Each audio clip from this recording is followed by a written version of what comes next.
নমস্কার বন্ধুরা, আজকে আবার নতুন রেসিপি নিয়ে চলে এসেছি, যেটা হলো সুজির লুচি। এখানে আমি কি কি দিয়ে করব আপনারা দেখবেন। চলুন দেখা যাক। এখানে আমি কড়াইতে তেল দিয়ে দিচ্ছি। তেলটা গরম হয়ে গেছে, এবার আমি সুজি দিয়ে দিচ্ছি তেলের মধ্যে, দিয়ে নাড়াচাড়া করছি।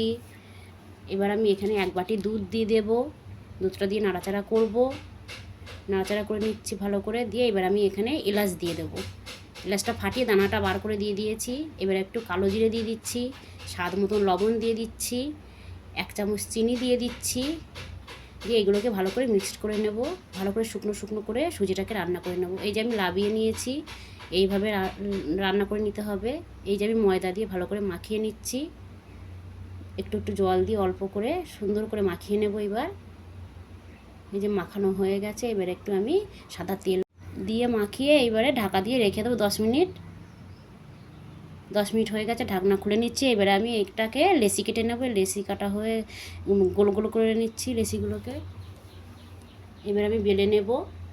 বেলা হয়ে গেছে, এবার আমি কড়াইতে দিয়ে দিচ্ছি তেলের মধ্যে।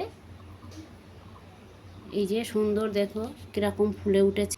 লুচিগুলো সব ভাজা হয়ে গেছে। ভালো লাগলে লাইক কমেন্ট সাবস্ক্রাইব করে দেবেন। আবার একটা নতুন ভিডিও নিয়ে হাজির হব। নমস্কার।